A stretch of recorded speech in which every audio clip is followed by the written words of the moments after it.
Ada 5 penyesalan orang di alam kubur. Satu diantaranya, ketika sudah dia gosok meninggal arwah, dia gosok matanya, dia buka, kata dia, saya di mana? Kau sudah meninggal, dah saat. Saya sudah mati. Iya. Ya Allah, hidupkan saya kembali ke dunia, sekejap saja, kira-kira 1 menit lah kalau boleh.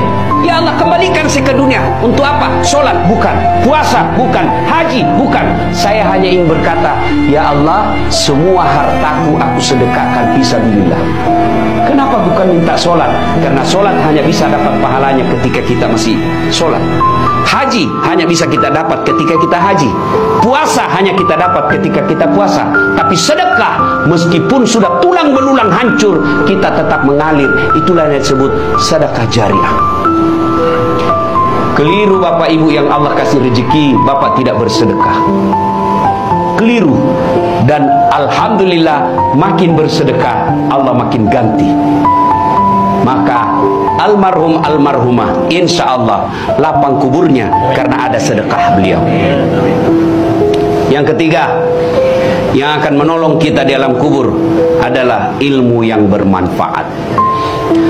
Almarhum almarhumah, beliau suami istri, tokoh pendidikan. Itulah ilmu yang bermanfaat. Ketika diajarkan ilmu hukum kepada mahasiswanya, diajarkan tentang keadilan, lalu anak mahasiswanya menjadi pengacara yang membela dan menegakkan keadilan, selama itu juga amal-amal akan mengalir.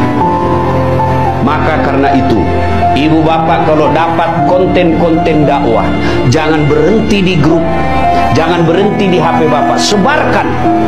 Bapak punya 10 grup WhatsApp, 1 grup 100 orang, kirim, 1000 orang yang terima. Kalau ada yang mengamalkan 5 orang, selama 5 orang itu amalkan, bapak dapat pahala seperti pahalanya penceramah tanpa mengurangi pahala penceramah.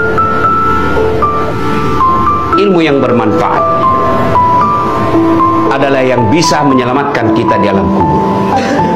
Inilah 3 yang akan terus mengalir meskipun kita sudah di alam kubur, bahkan sudah habis tulang belulang kita.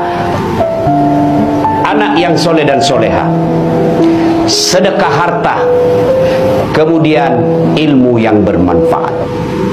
Dan orang yang ada di alam kubur sekarang masih transit, belum sampai surga, termasuk Rasulullah Muhammad SAW. Dan siapa yang paling menderita di alam kubur?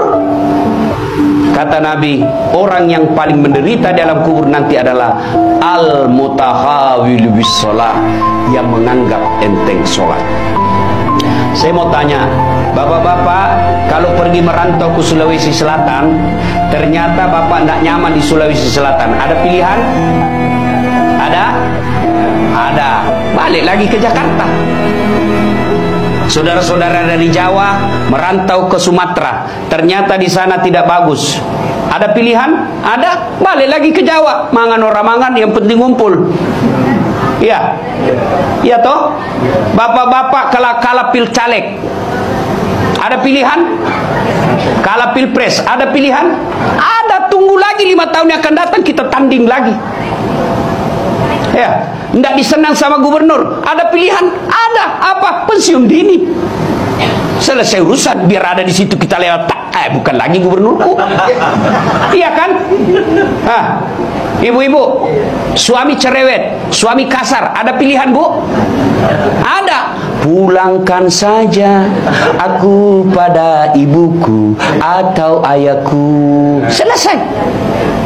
Ya, bapak-bapak punya istri cerewet, ngamuk aja kerjanya, tidak tahu menghargai suami, ada pilihan? Ada. 2 pilihan, 1 tambah jadi 2, 2 cerai. Ada pilihan, Pak. Maknanya bapak menderita di dunia masih ada pilihan. Dan tidak ada orang menderita di dunia dari bangun sampai tidur sampai bangun lagi menderita 24 jam. Tidak, pasti ada senyum-senyumnya. Tapi kalau bapak masuk kubur, ada pilihan? Ibu-ibu masuk kubur, ada pilihan? Nggak nyaman pertanyaannya, keluar dulu. Begitu bapak keluar, viral satu dunia, Pak. Ya. Dan siapa orang menderita di kubur? Al-mutahawil bis shalah, yang menganggap enteng sholat.